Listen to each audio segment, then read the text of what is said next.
Bonjour, ça me fait plaisir de vous offrir un webinaire sur le stress aujourd'hui.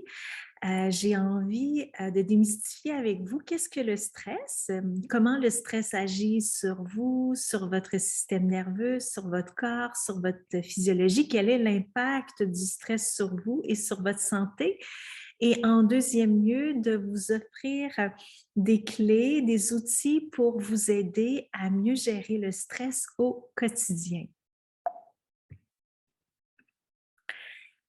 La présentation va se dérouler en deux parties. La première partie, je vais vous parler des bases de l'anatomie et de la physiologie du système nerveux.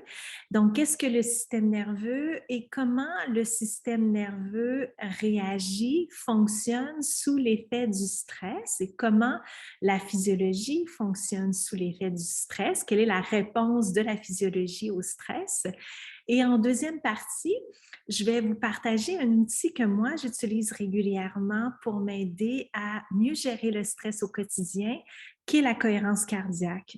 Donc, je vais vous définir qu'est-ce que la cohérence cardiaque et on va pratiquer, on va faire une petite pratique ensemble de la cohérence cardiaque. Les objectifs de ce webinaire sont d'abord de définir le stress. Qu'est-ce que le stress pour qu'on puisse s'entendre tout le monde sur la même définition? On va expliquer le fonctionnement du système nerveux dans les moments de stress, comment il agit, il réagit sous l'effet du stress, de décrire les impacts du stress sur le corps et la physiologie. On va énumérer quelques approches qui facilitent la réduction du stress et on va définir et expérimenter la cohérence cardiaque dans la réduction du stress. Alors, pour ceux qui ne me connaissent pas, je me nomme Brigitte, je suis physiothérapeute et ostéopathe depuis plus de 25 ans. Je suis passionnée d'art, de culture, de voyage, d'être humain. J'ai fait le tour du monde pour parfaire mes connaissances en santé, mais aussi en neurosciences et en spiritualité.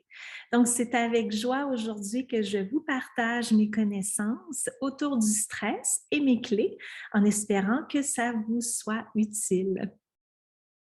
Avant de commencer, quelques avertissements. Bien sûr, ce webinaire ne remplace pas une visite chez votre professionnel de la santé, médecin ou autre, et ne remplace pas une visite chez votre physiothérapeute ou ostéopathe.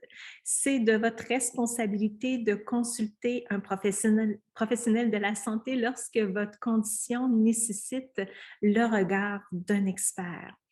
Le contenu de ce webinaire est basé sur ma connaissance académique, sur mon expérience terrain et mon expertise en tant que physiothérapeute et ostéopathe. Alors, commençons. Démystifions en premier lieu le stress et l'impact qu'il a sur soi, sur notre corps et notre physiologie. Qu'est-ce que le stress? Le stress, c'est l'ensemble des réactions d'un organisme soumis à des pressions ou contraintes de l'environnement. Ces réactions dépendent toujours de la perception qu'a l'individu des pressions qu'il ressent. Qu'est-ce que ça veut dire? C'est que ça veut dire que le stress est très subjectif.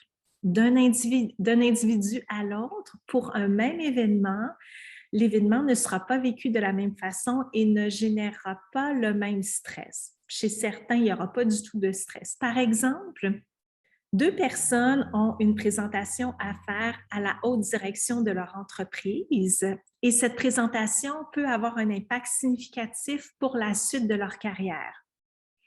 La première personne se sent bien outillée pour faire la présentation, elle est à l'aise de faire des présentations, sait qu'elle va bien rendre le contenu, elle est sûre d'elle, donc ça va bien aller. C'est sûr qu'il y a toujours un petit tract, un petit stress parce qu'on veut bien faire les choses, mais ce stress-là se gère relativement bien et n'aura pas le même impact que le stress qui sera vécu chez un individu, chez une personne où, pour celle-ci, elle n'est pas à l'aise de faire des présentations, elle ne se sent pas bien outillée, elle a peur que le message ne se rende pas bien, elle a peur de ne pas être comprise, elle a peur d'être jugée, d'être critiquée, elle a peur de l'échec.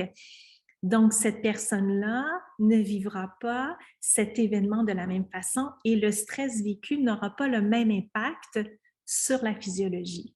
Donc, le stress a une composante très subjective qui dépend beaucoup de la personnalité, de l'environnement de la personne, de son éducation, de son passé, de comment elle a vécu sa vie jusqu'à présent.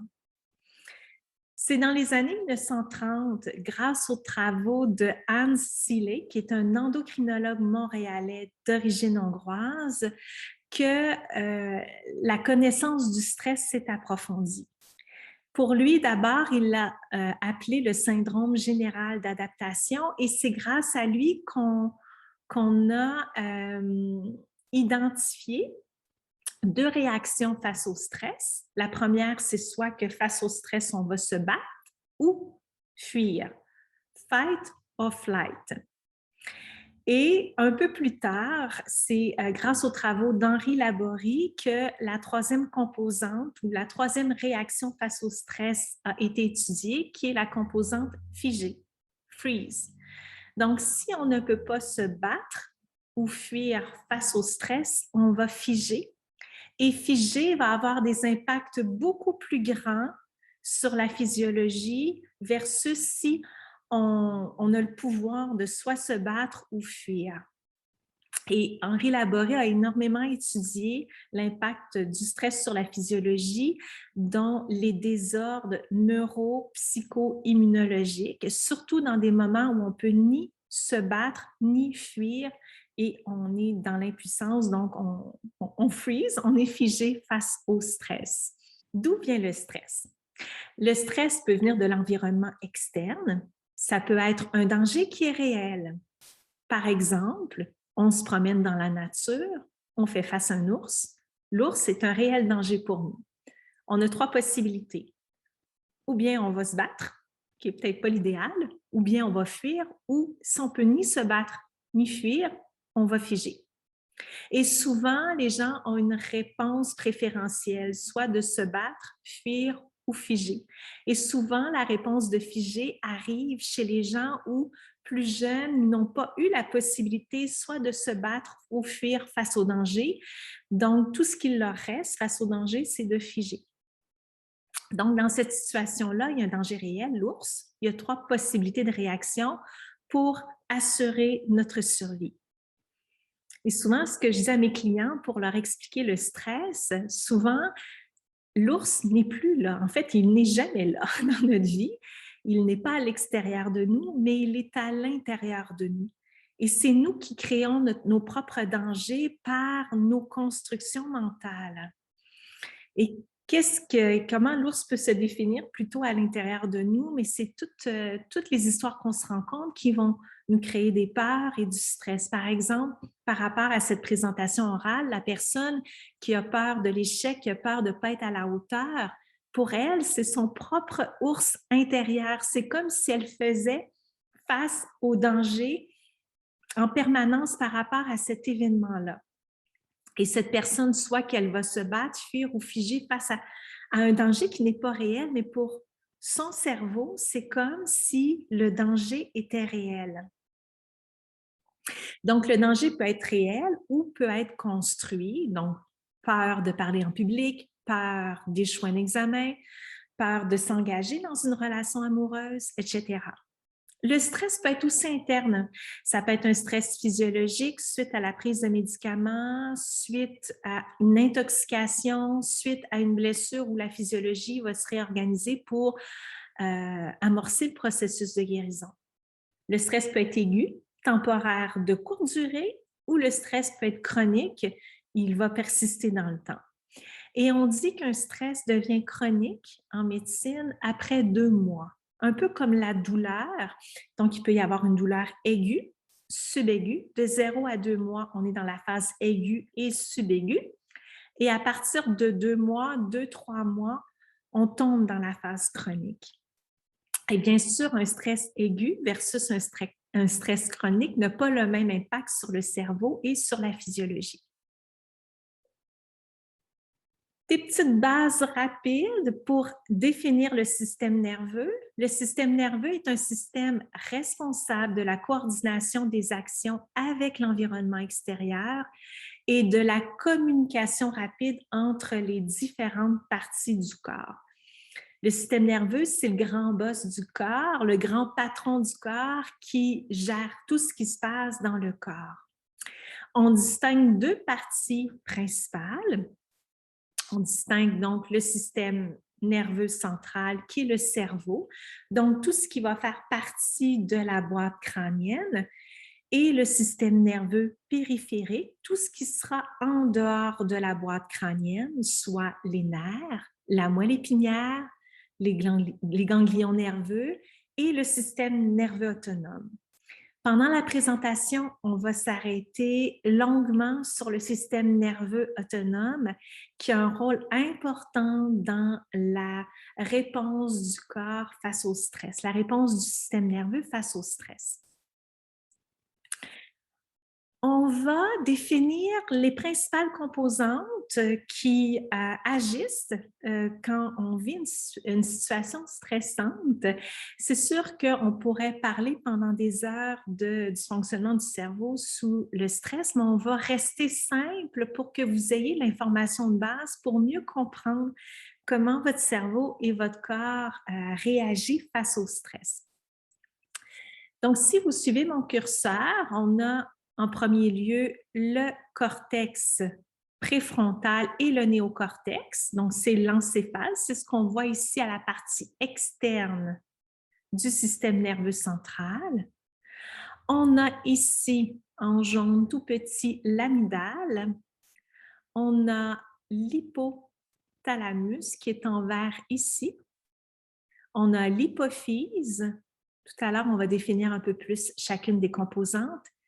Et on a le système nerveux autonome qui se situe principalement, entre autres, dans le tronc cérébral.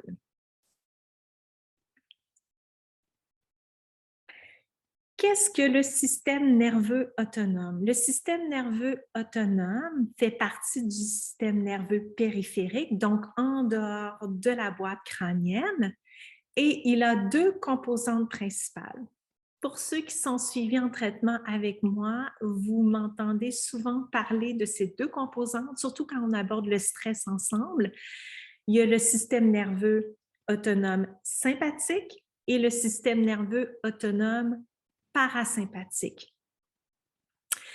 Et le système nerveux autonome a un rôle très important dans la réponse de la physiologie face au stress. Il va contrôler, entre autres, la tension artérielle, le rythme cardiaque, la fréquence respiratoire, la température corporelle, la digestion, etc.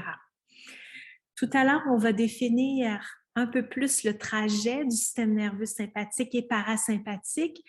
Mais si vous voulez arrêter la présentation pour regarder cette planche-là, je sais que ma vignette cache un peu, je suis désolée, mais vous voyez que le système nerveux sympathique et parasympathique envoie des nerfs, des connexions nerveuses à chacun des organes et c'est ces connexions-là qui vont avoir, en fait, il y a des influx nerveux qui vont être envoyés à chacun des organes et qui va avoir un rôle dans la fonction de chacun des organes. Souvent, ça va être soit pour stimuler la fonction de l'organe ou inhiber la fonction de l'organe, toujours dans le but de préserver l'équilibre du corps et de préserver l'intégrité de la personne face au stress. Donc, comment l'organisme réagit face au stress? Il y a un danger, qu'il soit réel ou non. Pour le cerveau, c'est la même chose. Qu'il y ait un ours dans la nature ou que moi, j'ai l'ours dans ma tête, le corps va réagir, le cerveau va réagir de la même façon. Donc, c'est d'abord le néocortex, donc ici, l'encéphale, ce qui se trouve à l'extérieur du système nerveux central. C'est le néocortex qui reconnaît qu'il y a un danger. En fait, c'est nos 5 sens qui perçoivent l'environnement. Donc, l'information perçue par les 5 sens va arriver au niveau du néocortex. Et c'est au niveau de l'amygdale, juste ici, que le traitement de la peur va se faire. L'amygdale, c'est quoi? En fait, ça vient du mot grec amygdala, qui veut dire amande, et c'est une structure qui a une forme d'amande. Et l'amygdale fait partie du système limbique qui est qui est à la hauteur de nos lobes temporaux. Où sont nos lobes temporaux? C'est au niveau, à la hauteur à peu près de nos oreilles. Donc, c'est plutôt à la partie moyenne du système nerveux central qu'on retrouve le système limbique, dont l'amygdale, qui est le centre de traitement de notre monde émotionnel. Et c'est lui qui va traiter, gérer la peur face au danger. Par la suite, l'amygdale va envoyer de l'information, son information, à l'hypothalamus, qui est une structure, une glande hyper importante dans le contrôle du système hormonal, des hormones et dans le contrôle du système nerveux central. Par la suite, l'hypothalamus va activer le système nerveux autonome sympathique qui se trouve principalement dans le tronc cérébral. Il va activer un noyau, une structure qui se retrouve dans le tronc cérébral qu'on appelle le locus coeruleus. Désolée pour la prononciation. Et c'est suite à l'activation du locus coeruleus qu'il va y avoir de l'information qui va voyager par les nerfs jusqu'au niveau de la glande surrénale. Au niveau de la glande surrénale, on a deux parties. On a la partie extérieure qui est le cortex et la partie intérieure qui est la médulla. Le système nerveux sympathique va donc activer la partie médullaire, donc la médullo-surrénale. Et la médullo-surrénale va produire de l'adrénaline et de la noradrénaline qui, eux, vont avoir un impact directement sur la réponse de la physiologie face au stress. Encore une fois, si vous voulez arrêter la présentation pour voir un peu plus la planche anatomique, n'hésitez pas. Donc, le système nerveux sympathique fait partie du système nerveux autonome. Comme j'expliquais tout à l'heure, il y a la branche sympathique et la branche parasympathique. A pour origine le tronc cérébral, principalement le pont cérébral, et va descendre jusqu'au niveau des organes via des connexions nerveuses. Il est responsable du flight or fight, je me bats ou je fuis face au danger, par la production d'adrénaline et de noradrénaline. C'est grâce à l'adrénaline, la noradrénaline, entre autres, qu'on va pouvoir se défendre, soit se battre ou fuir face au danger. Quel est l'effet de l'adrénaline et de la noradrénaline sur les organes, sur la physiologie, suite au stress? Il va y avoir deux modes d'action. Soit que l'adrénaline, la noradrénaline va stimuler, donc va augmenter l'activité de, soit qu'elle va inhiber, donc elle va réduire l'activité de. En stimulant, elle va stimuler la fréquence cardiaque et le rythme de la respiration. Elle va augmenter la tension artérielle, elle va dilater les bronches, augmenter le taux de sucre dans le sang, augmenter le cholestérol, dilater les pupilles.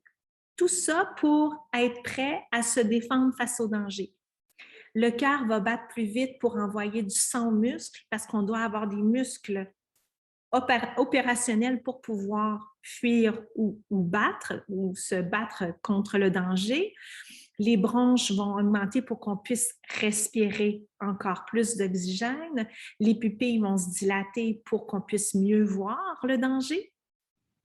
Il va y avoir une augmentation de taux de sucre sanguin pour avoir suffisamment d'énergie pour notre survie, pour assurer notre survie face au danger. Aussi, l'adrénaline, la noradrénaline va inhiber le système digestif, donc la production des sucs digestifs, parce que pendant qu'on vit un danger, ce n'est pas le temps de digérer. nos ressources doivent aller là où on en a le plus besoin. Donc, les muscles, la périphérie, pour pouvoir nous protéger. Et quand le stress sera passé, là, ça sera le temps de digérer. Donc, inhibition du système digestif, inhibition du système immunitaire, inhibition du processus de guérison. Ce n'est pas le temps de guérir. Quand on est devant un danger, on guérira quand le danger sera passé. Inhibition des fonctions de reproduction, etc. Donc déjà, j'éveille votre réflexion. Qu'est-ce qui peut arriver si le stress persiste dans le temps? Parce que normalement, le stress devrait être que temporaire, aigu. Après un court laps de temps, il devrait passer, s'estomper pour faire place au repos. Mais si le stress persiste dans le temps, ça veut dire que le système digestif est inhibé, immunitaire, le système immunitaire est inhibé, le processus de guérison est inhibé. Ça ne veut pas dire que ça ne fonctionne pas, c'est juste que ça fonctionne au ralenti. Donc, à moyen long terme, ceci peut avoir un impact directement sur notre équilibre et sur notre santé. Qu'est-ce qui se passe lorsque le stress, le danger persiste? L'amygdale va informer l'hypophyse de libérer une hormone, l'adrénocorticotrophine, et c'est cette hormone qui va déclencher la production de cortisol par la partie corticale de la surrénale, la partie externe, la cortico-surrénale. Et le cortisol va permettre de donner de l'énergie aux muscles et au système nerveux pour réagir face au danger. Donc, lorsque le stress persiste, il va y avoir plus de libération de cortisol dans le système, dans la physiologie. Et ça peut amener à moyen long terme toutes sortes de déséquilibres, dont entre autres les maladies cardiaques, de l'hypertension artérielle, des troubles de la concentration et de la mémoire, des troubles de sommeil, du sommeil, peut amener du surpoids et de la difficulté à perdre du poids. Ça, on va le voir beaucoup chez les femmes où ils vont accumuler du gras abdominal, bien que la personne ait une bonne alimentation, fasse du sport, elle va arriver difficilement à perdre ce poids. C'est souvent le résultat d'un cortisol trop élevé dans le sang. Donc, peu importe ce qu'on va manger ou si on fait attention à notre alimentation ou si on fait de l'activité physique, on va arriver difficilement à perdre le poids. Donc, il faut aller voir du côté du système nerveux, du stress. Et bien sûr, ça va affaiblir le système immunitaire, ce qui va faire que la personne va tomber plus facilement malade et lorsqu'elle sera malade, ça va être le rétablissement, la rémission va être beaucoup plus lente. Donc, comment l'organisme retrouve l'équilibre après le stress? Parce que normalement, le stress, le danger ne devrait pas durer dans le temps. Il y a un danger qui est là. L'organisme va réagir face au danger pour préserver notre équilibre, notre intégrité, et le danger devrait passer pour laisser place au repos. Donc, lorsque le danger est derrière nous, c'est le système nerveux autonome parasympathique, principalement le nerf vague, probablement que vous en avez déjà entendu parler, qui va libérer de l'acétylcholine et l'acétylcholine a un effet sur la fonction des organes directement et souvent à l'opposé de l'effet du système nerveux sympathique. Donc, par exemple, si le système nerveux sympathique augmente la fréquence cardiaque qui est nécessaire pour qu'on puisse se protéger, le système nerveux parasympathique, lui, va ralentir la fréquence cardiaque. Le système nerveux autonome parasympathique a pour origine le bulbe rachidien. C'est ici la médulla oblongata. Fait toujours partie du tronc cérébral. Ici, on a le pont et ici, on a le bulbe rachidien. Le pont est en lien avec le système nerveux sympathique qu'on a vu tout à l'heure et le bulbe rachidien est en lien avec le système nerveux parasympathique. Et le système nerveux parasympathique descend jusqu'au niveau des organes via le nerf vague et il va énerver les organes comme le système nerveux sympathique. Le système nerveux parasympathique permet le repos, la régénération, la guérison, la digestion, permet la conservation de l'énergie par la diminution de la fréquence cardiaque et respiratoire. C'est le calme après la tempête. Quel est l'effet de l'acétylcholine sur nous, sur notre corps, sur notre physiologie? L'acétylcholine réduit, diminue la fréquence cardiaque et respiratoire, diminue la tension artérielle, contracte les bronches, augmente la motricité des organes de la digestion, donc le péristaltisme favorise donc une meilleure digestion, augmente la sécrétion digestive, donc des sucs digestifs qui permettent la décomposition des aliments pour que les nutriments, les vitamines et les minéraux puissent se rendre aux cellules des différentes structures du corps, contracte la pupille, améliore la fonction du système immunitaire, diminue l'inflammation. Donc, quand on est capable ou on a des outils pour mieux réguler le stress dans notre vie, ça va avoir un effet directement sur le nerf vague, sur la libération de l'acétylcholine et sur l'inflammation. L'inflammation en tant que telle n'est pas mauvaise. Quand on se blesse, il y a un processus inflammatoire qui permet la guérison de la structure. Mais là où ça devient problématique, c'est quand l'inflammation persiste dans le temps et qu'on a un terrain inflammatoire. Et c'est souvent lié avec, entre autres, une trop grande production de cortisol sur une longue période qui va favoriser le processus inflammatoire et qui va faire en sorte que la personne va tomber plus facilement malade. Et quand elle est malade, elle a beaucoup de difficultés à guérir, ça prend beaucoup plus de temps. Donc, l'acétylcholine qui est libérée via le nerf vague va avoir un effet directement sur le système immunitaire et sur le processus inflammatoire. Une autre définition du stress, le stress chronique, toujours par Sillé 1936, il dit que le stress est une réaction adaptative, donc qui est normale, non toxique, qui n'est pas dangereuse pour nous, pour notre corps, qui peut se répéter indéfiniment sans aucune conséquence sur l'organisme si et seulement si il y a une succession rapide et équilibrée des phases d'alerte et de détente. Donc, comme je vous disais tout à l'heure, qu'il y a un stress, c'est tout à fait normal, c'est la vie. Le corps va réagir face à ce stress-là. Le problème, c'est si le stress persiste dans le temps, ça devient alors plus difficile pour le corps, pour la physiologie, de retrouver un état de repos.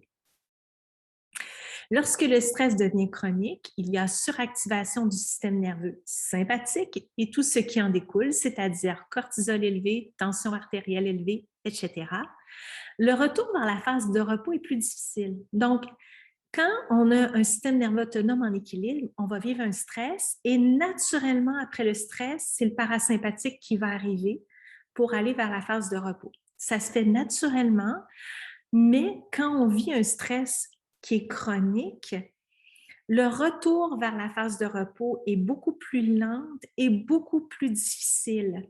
La physiologie arrive moins naturellement à retrouver cet état de repos. Donc, la physiologie arrive moins bien à maintenir l'homéostasie, alors arrive le déséquilibre et la maladie. Quel est l'impact du stress chronique sur la physiologie? Déjà, on a partagé quelques éléments depuis les dernières planches. Il peut y avoir des problèmes cardiaques, de haute tension artérielle, de troubles de cholestérol élevé, diabète, troubles de digestion, ulcère d'estomac par exemple, diminution des défenses immunitaires, difficultés de concentration, perte de mémoire, troubles du sommeil, anxiété, déprime, etc. On pourrait en parler longuement, il y a beaucoup d'éléments qu'on pourrait rajouter sur la liste. Donc, on vient de compléter rapidement ou de faire un survol rapide sur le stress et comment le système nerveux répond face au stress et comment la physiologie répond face au stress.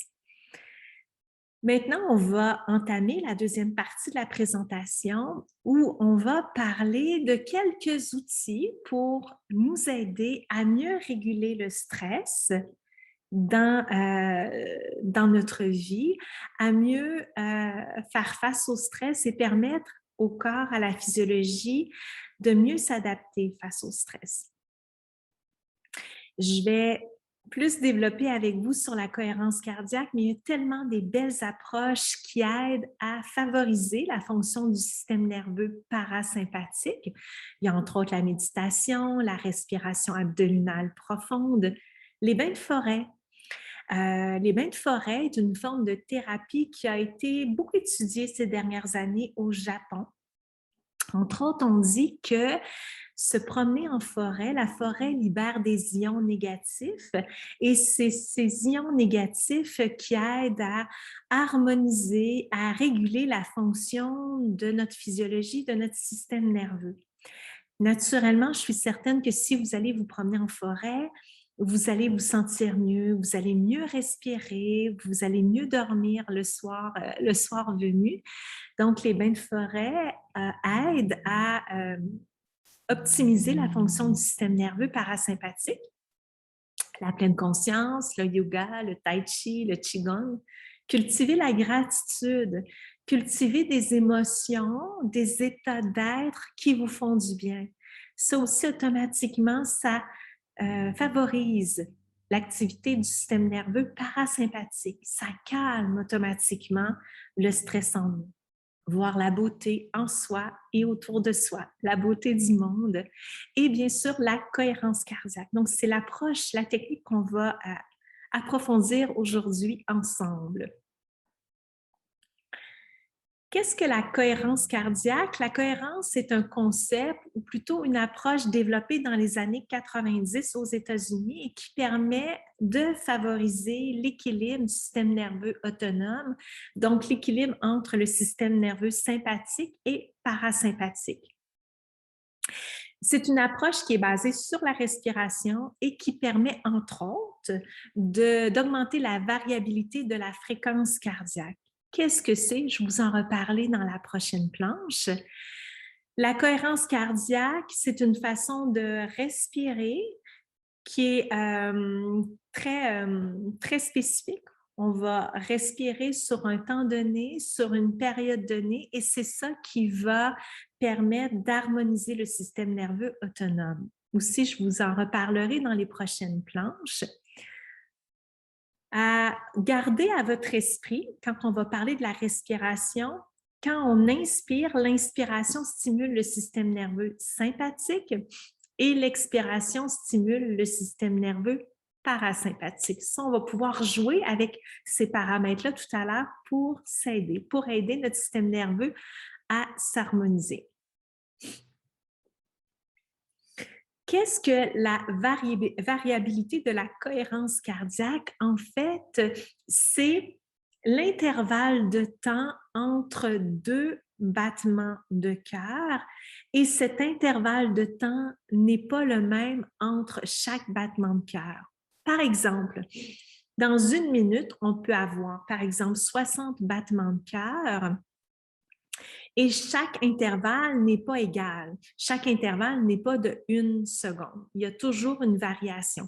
Parfois, les intervalles sont plus courts, parfois, les intervalles sont plus longs.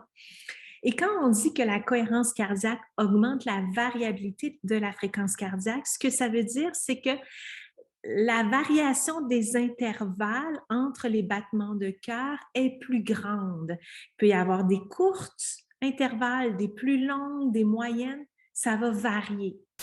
Et plus la variation est grande, plus le corps, la physiologie a une capacité d'adaptation face au stress.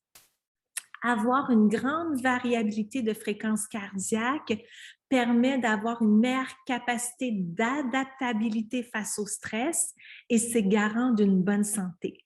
Versus la variabilité de la fréquence cardiaque qui est basse, c'est-à-dire que l'intervalle entre deux contractions cardiaques est relativement constant, puis il n'y a pas beaucoup de variations. Ça, à ce moment-là, ça va diminuer l'adaptabilité du cœur de la physiologie face au stress. Donc, nous, ce qu'on cherche, c'est qu'il y ait une grande fluctuation au niveau de la variabilité qui est garante de santé. Et la variabilité de la fréquence cardiaque va dépendre de notre état. Si on est fatigué, la variabilité est plus basse. Si on est détendu, elle est plus grande. Elle dépend de ce qu'on a mangé. Elle dépend de si on est stressé ou pas. Elle dépend de la phase de respiration. Elle dépend de notre génétique. Donc, il y a plusieurs composantes qui peuvent influencer la variabilité de la fréquence cardiaque. Et d'un moment à l'autre, dans la journée, bien sûr que ça va fluctuer. Il y a des moments dans la journée où la variabilité peut être basse, puis il y a des moments dans la journée où elle peut être plus haute. Donc, c'est en évaluant la variabilité de la fréquence cardiaque qu'on peut déterminer si notre physiologie, notre cœur a une bonne adaptabilité par rapport au stress face au stress. Comment calculer ça?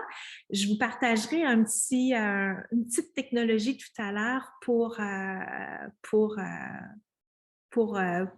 vous aider si vous voulez la calculer, en fait, si ça vous intéresse. Quels sont les effets de la cohérence cardiaque? On augmente bien sûr la variabilité de la fréquence cardiaque, mais il y a plein de beaux effets. Il y a des effets immédiats, il y a des effets sur du plus long terme. Dans l'immédiat, elle augmente donc la variabilité de la fréquence cardiaque et apaise. Automatiquement, en faisant la cohérence cardiaque, vous allez être apaisé. Elle a un effet à moyen terme, donc sur 4 heures, pendant 4 heures, elle abaisse le cortisol. Ça, on aime ça parce qu'on a vu tout à l'heure l'impact négatif de trop de cortisol dans le sang. Elle augmente les IgA salivaires. Donc, les IgA, c'est de l'immunoglobine, ça fait partie de notre système immunitaire, donc augmente notre immunité. Augmente l'ocytocine. L'ocytocine, on l'appelle l'hormone de l'amour ou du lien, qui est libérée, entre autres, quand la maman allaite son enfant et qui permet de créer un lien avec son enfant. Donc, augmente cette hormone-là et notre capacité à développer des meilleurs liens avec notre environnement, avec les gens qui nous entourent, augmente les ondes alpha qui favorisent la mémoire et l'apprentissage. Les ondes alpha, c'est les ondes cérébrales. Il y a différents types d'ondes cérébrales. Je ne vais pas vous en parler aujourd'hui, mais les ondes alpha sont stimulées par la cohérence cardiaque et stimulent la mémoire et l'apprentissage, amènent aussi une clarté d'esprit. Il favorise la production de dopamine, de sérotonine qui amène un état de bien-être, de détente et de plaisir en soi. Un effet à plus long terme, donc 10 jours et plus, va diminuer la tension artérielle. On aime ça, diminue le risque cardiovasculaire, régule le taux de sucre dans le sang, améliore la concentration et la mémoire, améliore la tolérance à la douleur et améliore les maladies inflammatoires. Bien sûr, on a vu la cohérence cardiaque stimule la fonction du système nerveux parasympathique, la libération donc d'acétylcholine. Et l'acétylcholine a la capacité de réduire le processus ou le terrain inflammatoire, donc aide dans les maladies inflammatoires. Donc, c'est pas mal pour une petite technique de respiration. Je vais vous l'expliquer tout à l'heure, mais c'est une technique qui est tellement simple et j'avais envie de vraiment vous expliquer comment ça fonctionne dans le corps parce que c'est en comprenant mieux ce qui se passe qu'on a envie d'intégrer ces clés-là pour nous aider parce qu'on comprend pourquoi on le fait, puis on comprend qu'est-ce qui se passe à l'intérieur de nous quand on fait cette technique de détente ou ces techniques de détente. Avant de vous parler de la technique, je vais vous partager certaines références. Si vous voulez aller plus loin dans votre recherche, dans votre compréhension de la cohérence cardiaque, vous pouvez aller sur le site du HeartMath Institute, qui est un institut basé en Californie, qui a fait énormément de recherches sur la cohérence cardiaque et qui a plein d'outils pour mieux travailler la cohérence cardiaque au quotidien. Et si on veut devenir aussi praticien en cohérence cardiaque, enseigner la cohérence cardiaque, il y a des formations qui se donnent. Il y a aussi une boutique où on peut se procurer justement la petite technologie que je vous parlais, qui est un senseur. Moi, j'ai le mien qui est brisé, là, donc je dois changer, qu'on applique soit sur l'oreille ou sur un doigt et qui va être connecté à une application sur notre téléphone intelligent. Je ne sais pas si ça fonctionne sur l'ordinateur, mais sur notre téléphone intelligent, et va mesurer directement si on est en cohérence ou pas. Donc, pendant l'exercice de cohérence cardiaque, on va avoir seconde après seconde le feedback, à savoir si on arrive à atteindre une bonne variabilité de fréquence cardiaque, une bonne cohérence cardiaque. Donc, ça peut être un feedback extérieur intéressant à utiliser. Ce n'est pas nécessaire. Moi, maintenant, je le fais sans parce qu'il est brisé, puis je ne l'ai pas changé encore. Et la technologie coûte autour de 150 $ américains, je crois. Donc, pour ceux qui veulent aller plus loin, pourquoi pas, mais on peut tellement bien faire sans aussi. Il y a une deuxième application qui est le Respire Relax, que vous avez directement sur votre ordinateur ou votre téléphone, qui est gratuite. Et elle va vous guider tout au long de la cohérence cardiaque, ne va pas vous permettre d'avoir le feedback, est-ce que vous avez atteint une bonne cohérence ou pas, mais elle va vous accompagner pendant l'exercice de cohérence cardiaque. Je vous en parlerai tout à l'heure. Donc, qu'est-ce que la technique de cohérence cardiaque? On parle souvent de la technique 3-6-5. Ça veut dire quoi? Ça veut dire que pendant 5 minutes, 3 fois par jour, on va faire la respiration qui est 5 secondes d'inspire, 5 secondes d'expire. Donc, 5 minutes de respiration pour 6 respirations à la minute, 3 fois par jour. Dans l'application Respirelax, l'avantage de l'application, c'est que c'est une bille qui monte et qui descend pendant le temps d'inspire de 5 secondes et le temps d'expire de 5 secondes. Donc, vous n'avez pas besoin de calculer la respiration, puis en même temps, suivre la bille a comme un effet de méditation méditatif. Donc, ça peut être un outil extérieur qui est gratuit qui peut vous aider à faire la cohérence cardiaque.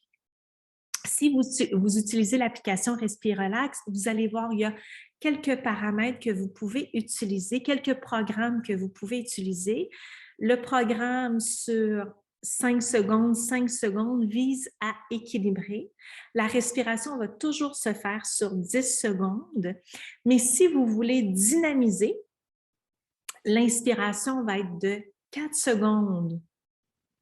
Non, l'inspiration va être de 6 secondes et l'expiration de 4 secondes.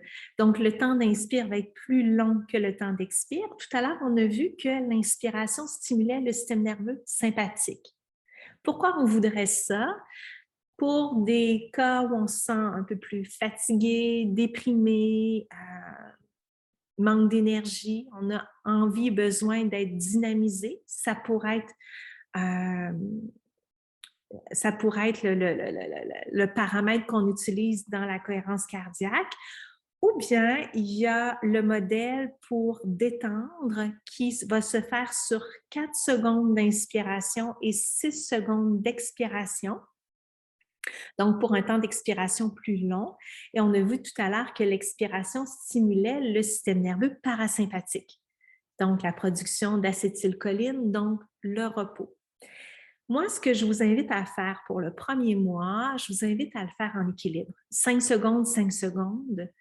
Faites-le pour apprendre à rencontrer cette technique-là, voir comment ça agit sur vous, quels sont les résultats sur vous. Et par la suite, si vous voulez essayer le modèle stimulation, faites-le. Et si vous voulez par la suite utiliser le modèle détente, faites-le. Vous pouvez faire stimulation pour quelques jours, détente pour quelques jours et comparer.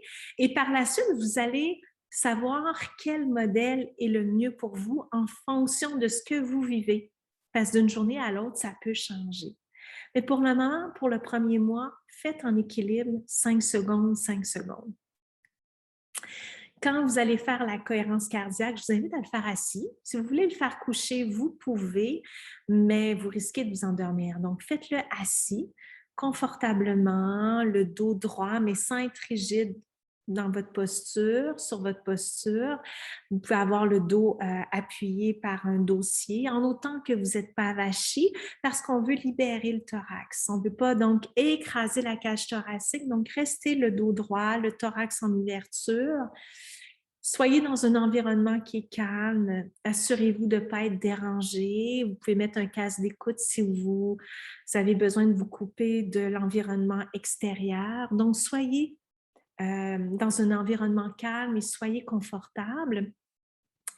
Et pendant la technique de cohérence cardiaque, je vais vous inviter à amener à l'intérieur de vous un état d'être qui vous fait du bien. Et ça peut se faire en amenant à l'intérieur de vous une image qui vous fait du bien. Ça peut être un paysage qui vous fait du bien, une personne qui vous fait du bien. Ça peut être un souvenir qui vous fait du bien. Donc, un état qui vous amène dans la joie, dans la gratitude, dans la bonté, dans la compassion, parce qu'automatiquement, ça va vous permettre d'amener une ouverture au niveau du cœur et de calmer l'activité déjà au niveau du cœur pendant l'exercice de cohérence cardiaque. Versus, vous faites la cohérence cardiaque et vous pensez à plein de choses en même temps. Donc, gardez votre conscience sur un état ou une image qui vous fait du bien. Donc, on va être prêt à pratiquer ensemble. On ne fera pas une pratique complète. On va amorcer une pratique et ça sera à vous de l'intégrer au quotidien. 3 fois par jour, 5 minutes. Souvent, ce que je dis à mes clients, si vous ne pouvez pas le faire 3 fois par jour, faites-le comme vous pouvez. Si c'est 1 fois par jour, au moins, c'est ça que votre corps va prendre pour optimalement le faire 3 fois par jour. Essayez d'avoir cet objectif-là, parce que souvent, les gens vont me dire « j'ai pas le temps ». Mais ça, c'est pas vrai. On a tous le temps. Je pense qu'on est beaucoup stimulés par l'extérieur, par la télévision, par les médias sociaux, par notre téléphone. C'est une question de choix. Donc, c'est simplement de s'arrêter 3 fois par jour, 5 minutes pour le faire. Mais au départ, si c'est pas évident pour vous, faites ce qui est possible et déjà votre corps va le prendre. Donc, soyez bon et bienveillant envers vous, mais en ayant un objectif de le faire éventuellement 3 fois par jour, 5 minutes. Si vous voulez le faire plus que 5 minutes, vous pouvez. Faites-le aussi longtemps que vous voulez. Moi, je l'ai déjà fait sur 30, 45, 60 minutes parce que j'en avais besoin. Donc, allez-y selon votre besoin, mais idéalement au minimum 5 minutes. Donc, on va commencer la technique de cohérence cardiaque ensemble. Je vais vous inviter à vous installer confortablement, assis, en ayant une posture droite, mais pas rigide, en ayant la cage thoracique en ouverture, mais pas forcer non plus l'ouverture. Prenez le temps de vous déposer, de prendre une couverture si vous avez besoin pour ne pas avoir froid. Mettre votre casque d'écoute si vous voulez être coupé des sons environnants.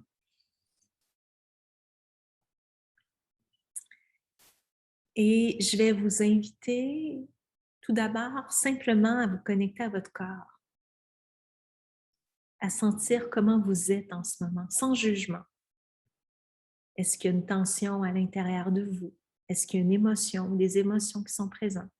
Est-ce que vous êtes calme? Est-ce que vous êtes agité? Est-ce qu'il y a du froid, de la chaleur? Prenez un instant pour ressentir votre corps.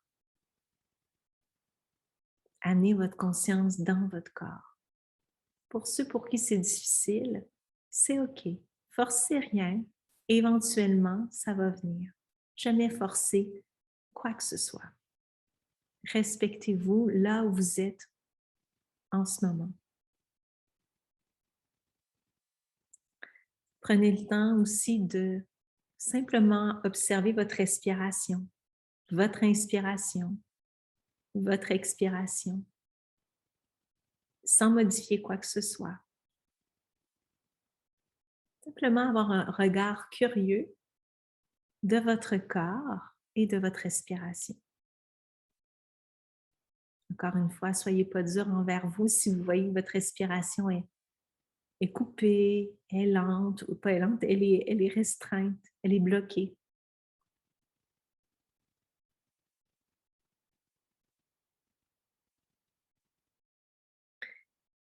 Et avant de commencer, je vais vous inviter à amener un état dans votre cœur qui vous fait du bien, un état d'être ou une image qui vous fait du bien.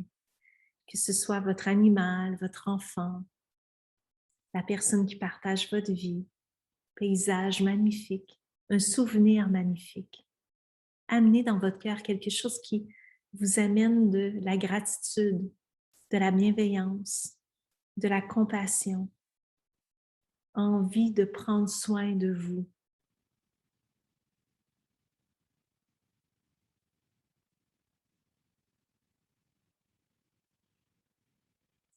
Et tranquillement, je vais vous inviter à amorcer la cohérence cardiaque. Donc, on va inspirer en 5 secondes. 2, 3, 4, 5. Et expirer en 5 secondes. 3, 4, 5. Inspire. 2, 3, 4, 5. Expire. 2, 3, 4, 5. Inspire. 2, 3, 4, 5. Expire. 2, 3, 4, 5. Continuez. Même si ce n'est pas parfait le temps, si vous n'avez pas l'application, allez-y au meilleur de vos possibles en 5 secondes, 5 secondes, et gardez toujours cette image dans votre cœur, cette image qui vous fait du bien. Respirez dans votre cœur, respirez dans cette image, dans cet état d'être qui vous fait du bien. Toujours en 5 secondes, 5 secondes.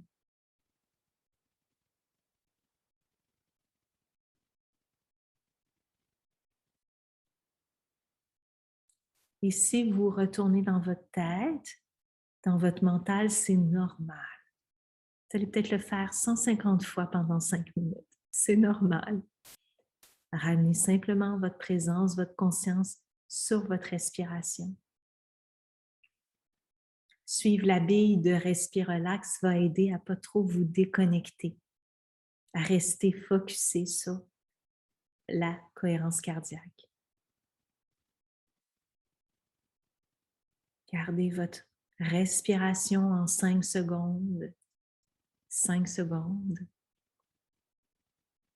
En gardant cette image en vous, dans votre cœur, qui vous fait du bien.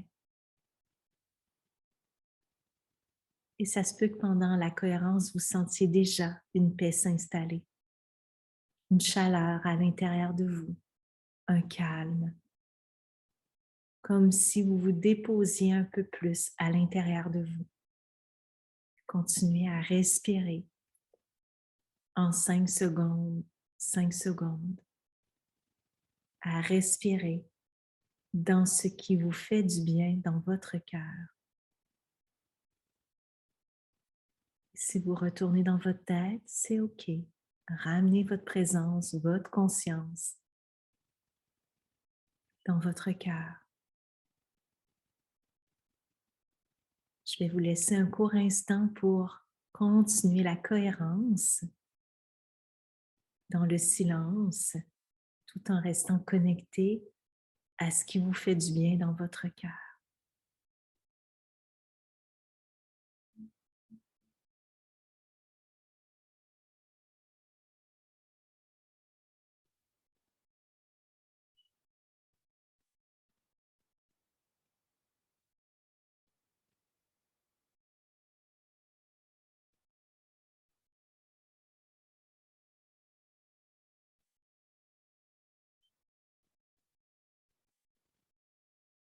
Tranquillement, je vais vous inviter à reprendre votre respiration naturelle. Juste observer en vous, comment vous vous sentez en ce moment. Comment est votre corps comparativement à tout à l'heure? Vous l'avez fait pendant 4 minutes, pratiquement 5 minutes. Vous voyez, ça passe assez rapidement. Donc, sur 4 minutes, quel effet ça a eu sur vous? Comment vous vous sentez dans votre corps? Comment vous vous sentez dans votre cœur? Comment vous vous sentez dans votre tête avec vos pensées? Ça se peut que ça fasse remonter des tensions, des douleurs, des émotions. C'est comme si ça ouvrait la porte au corps pour qu'il puisse libérer ce qui est prêt à se libérer. Si c'est le cas, laissez circuler, respirez dans ce qui monte. Et si c'est inconfortable, n'importe quand, vous pouvez reprendre la cohérence cardiaque. En gardant en mémoire que la cohérence cardiaque calme l'activité du système nerveux autonome, va calmer ce qui se passe dans votre corps. Donc, soyez pas surpris qu'une technique simple de respiration puisse libérer certaines mémoires, certaines tensions, certaines émotions. C'est normal. Et si ce n'est pas le cas, c'est aussi OK. On ne cherche rien. On se permet juste de faire l'expérience telle qu'elle est pour nous. Et souvent, quand on commence une pratique et qu'on la fait pour une première fois, il y a comme une révélation, on se sent bien. Puis on espère que les pratiques suivantes vont être à la hauteur, à l'image de notre première pratique. Parce qu'on arrive dans une première pratique vierge. On ne sait pas qu'est-ce qui nous attend et c'est souvent cet état de on ne sait pas ce qui nous attend qui permet de faire pleinement l'expérience. Après ça, on a des attentes. On veut que ce soit d'une certaine façon. Donc, je vais vous inviter pour toutes les pratiques à ne pas avoir d'attente, le faire comme si c'était la première fois. Il y a des pratiques qui vont être merveilleuses, puis il y a des pratiques où vous allez sentir que ça n'a rien fait. C'est normal. Il y a des moments où ça va faire du bien, il y a des moments où ça ne fera rien. C'est normal. Donc, n'ayez pas d'attente. Et pour ceux qui traversent des moments difficiles, qui sont en train de traverser des moments d'anxiété importants ou de dépression ou des conditions importantes au niveau psychologique, bien sûr, comme je disais d'entrée de jeu, assurez-vous d'avoir un bon suivi avec votre professionnel de la santé, mais faire la cohérence cardiaque ne va pas tout harmoniser en une semaine. Soyez patient, soyez bienveillant envers vous. C'est avec le temps que vous allez voir que cette pratique va avoir un impact réel sur vous qui va supporter le travail que vous faites conjointement avec votre médecin, par exemple, avec votre psychologue, si vous voyez un psychologue, avec votre physiothérapeute, votre ostéopathe, votre thérapeute corporel. La clé, c'est la constance, c'est la patience et c'est d'avoir la foi aussi. De dire qu'avec le temps, les choses vont se placer. Et la clé aussi, c'est de se respecter. Peut-être que la cohérence cardiaque, ce n'est pas un outil pour vous. Ça se peut. Si c'est le cas, trouvez votre outil qui vous aidera parmi plein d'outils qui existent pour calmer l'activité du système nerveux autonome. Donc, j'espère que ces 4 minutes de cohérence cardiaque vous a aidé d'une certaine façon. Et pour conclure, merci. Merci à vous d'avoir pris le temps de m'écouter, de vous intéresser à vous, à votre santé, de vouloir prendre soin de vous, de vouloir prendre soin de vous autrement, de vouloir vous arrêter pour être à l'écoute de votre corps, de faire ce qui est bon et juste pour vous, pour améliorer votre santé. Parce que vous êtes le premier responsable de votre santé, de votre condition. Nous, les thérapeutes, on est là pour vous accompagner sur votre chemin de retour vers la santé, mais vous êtes la principale personne responsable de retrouver ce chemin de santé, de retrouver la santé à l'intérieur de vous. Alors, je vous dis un grand merci. Je vous partage cette image encore parce qu'elle me parle beaucoup, en fait. Je suis quelqu'un qui aime beaucoup m'amuser, qui est très créative et je trouve qu'elle me représentait. Donc, sur ce, je vous souhaite de belles expériences avec la cohérence cardiaque. Si vous avez des questions, vous pouvez toujours communiquer avec moi à mon adresse professionnelle cabinet à commercial brigitte-vachon.com. Éventuellement, mon site Internet, s'il ne l'est pas déjà, tout dépendamment quand vous allez écouter le webinaire, sera fonctionnel à www.brigitte-vachon.com. Donc, si vous avez des questions, n'hésitez pas à communiquer avec moi. Et tout dépendamment de la disponibilité, je répondrai soit individuellement ou je ferai des réponses groupées à ce moment-là. Je vous souhaite un beau restant de journée et de belles pratiques en cohérence cardiaque.